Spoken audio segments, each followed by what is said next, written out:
Bonjour à tous, j'ai le plaisir d'avoir aujourd'hui à mes côtés Jean-François Boulier. Bonjour Jean-François, président de l'AF2I, l'Association française des investisseurs institutionnels.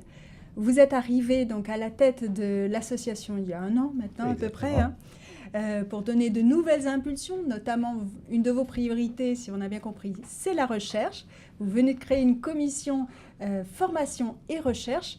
Alors, on va en savoir plus ensemble. J'en profite aussi pour dire tout de suite qu'on est très heureux car l'AF2I sera partenaire d'un des prix des couronnes, le prix de la meilleure initiative en matière de soutien à la recherche académique, précisément. Donc, investisseurs institutionnels, vous pouvez candidater jusqu'au 30 juin. Nous y revenons tout à l'heure. Mais tout de suite, dites-nous quelques mots justement de cette commission et quelle est l'ambition finalement derrière tout ça de l'AF2I en matière de recherche académique. Donc nous avons voulu engager le dialogue avec ceux des universitaires qui traitent des sujets d'investissement pour leur faire part de nos préoccupations et pour écouter les résultats de leurs travaux. Et à cette fin, nous avons créé une commission formation-recherche parce qu'en fait, la formation n'est jamais très loin de la recherche. Et Étienne Soffer, son président, et Olivier Rousseau, son vice-président, vont m'aider à mettre en place une politique en matière de recherche académique. Qu'est-ce qui vous motive dans cette démarche? Alors, ma conviction personnelle, j'ai été chercheur, je me suis occupé de la recherche et l'innovation dans une banque française, j'ai beaucoup œuvré dans l'innovation et dans l'évolution des marchés. Ma conviction est qu'une grande partie des évolutions, qu'elles soient technologiques ou en matière de services, viennent du savoir, viennent de ce que l'on apprend au contact des chercheurs. On apprend des choses qui sont utiles, parfois des choses qui sont moins utiles, mais cette démarche scientifique assure l'authenticité, l'intégrité et assure une démarche qui peut être reproductible, qui peut être suivie. Et donc je pense que s'inscrire dans cette démarche-là comme profession, celle des investisseurs institutionnels, est tout à fait intéressante. Alors, on n'en doute pas, et il est vrai que ça peut aider naturellement à accompagner les investisseurs institutionnels dans leur métier, notamment en gestion financière. Alors, quels vont être les premiers sujets sur lesquels vous aimeriez justement axer cette recherche?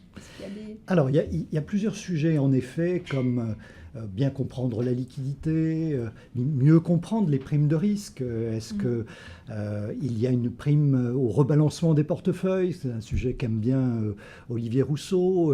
Comprendre les risques qui sont associés aux facteurs quand on fait de la gestion factorielle, bien comprendre également les pondérations des risques dans la réglementation Solvency II. Enfin, l'ensemble de ces sujets peuvent être débattus, je pense, avec un certain nombre de chercheurs académiques qui ont du recul, qui ont du temps, qui ont des données, qui nous permettent de mieux comprendre.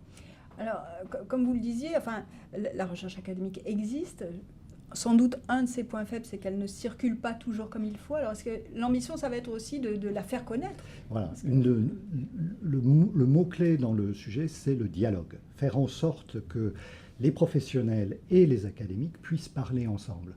Nous voulons créer un réseau de ceux qui sont prêts à s'engager dans ce dialogue. Ils peuvent être très bons académiques et ne pas le souhaiter.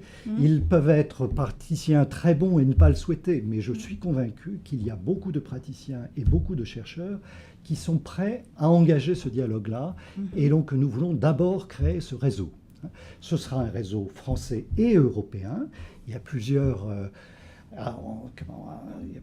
équipes françaises reconnues, qu'elles soient à Paris comme à Dauphine ou bien à Toulouse. Mais il y a aussi des équipes à l'étranger, à Lausanne où je vais régulièrement. Oui, vous êtes déjà en contact aussi avec... Je suis professeur à Lausanne, donc je les côtoie. Il y en a également aux Pays-Bas, où il y a beaucoup de travaux en économétrie pour les fonds de pension. Donc je pense que ce réseau-là peut se nourrir autour de plusieurs centres d'excellence et également d'aller drainer de jeunes chercheurs qui sont intéressés par ces sujets-là. Et le faire savoir donc, passera par la lettre, par exemple, de la F2I. Concrètement, pour les investisseurs institutionnels qui nous regardent, comment cette information va leur parvenir. Exactement. Donc je suis très conscient du fait que mes membres ont peu de temps et Beaucoup de quand on travail. regarde beaucoup de travail, beaucoup de réglementation, Oui, ça les beaucoup de occupe pas sujets mal, oui, à à regarder.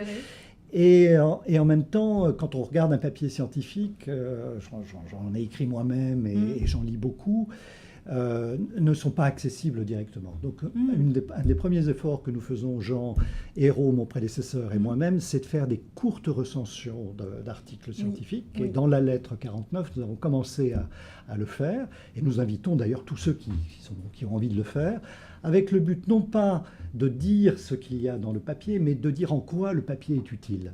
Pourquoi le papier est intéressant quand on est un investisseur institutionnel. Donc, faire connaître les travaux des chercheurs est un élément. On voudrait également créer un certain nombre d'événements. On sera ravis de le faire avec la GFI, évidemment. C'est une très bonne nouvelle. Et on serait également ravis de le faire avec d'autres associations étrangères. Oui. J'ai rencontré récemment une association en Allemagne, nous sommes en contact avec les Suisses, nous sommes en contact avec les Pays-Bas, et je pense que c'est un lien assez naturel finalement. Quelle est la compétence, la connaissance que nous partageons, et je crois donc qu'on devrait pouvoir fédérer, au-delà d'ailleurs des investisseurs institutionnels, peut-être les banquiers d'investissement, peut-être les analystes financiers, enfin tous ceux qui ont envie de ce dialogue-là et de faire en sorte que l'information circule et qu'elle circule dans les deux sens. C'est-à-dire que nos préoccupations soient connues d'un certain nombre d'universitaires et que nous puissions ensuite fédérer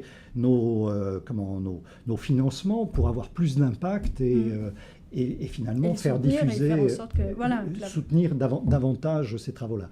Je suis convaincu que ces travaux-là aident à avoir de meilleures techniques, à avoir de meilleurs produits, et que cette information soit partagée n'est pas un handicap. Parfois, les gens souhaitent garder ça pour eux en se disant « c'est mon know-how, je ne veux pas partager ». Moi, je pense qu'en partageant, on monte le niveau de connaissance dans le marché, on améliore le niveau de compétitivité. C'est de l'exigence, c'est vrai, mais après tout… C'est le but de la recherche aussi, qu'il y ait des applications ensuite sur les trouvailles. Exactement. Eh bien, très bien, nous suivrons ça avec beaucoup d'attention. Donc ça commence dès maintenant, on l'a compris, dans la lettre de l'AFDESI et dans nos futurs événements communs. Ça, c'est une très bonne nouvelle. Et également, donc je vous rappelle aussi, on aura le plaisir de récompenser les meilleures initiatives en matière de soutien à la recherche académique, donc dans le cadre des couronnes Instit Invest, donc qui seront récompensés le 6 décembre. Mais attention, pour le dossier de candidature, vous avez jusqu'au 30 juin. Vous pouvez répondre directement à la GFI ou éventuellement à la F2I, vous êtes d'accord? Oui, mais je crois que c'est vous qui on garde la main. Donc directement à la sur le sujet, absolument. On donnera notre opinion, mais c'est à vous de… Ça nous va très bien. Merci encore Jean-François et puis à très bientôt.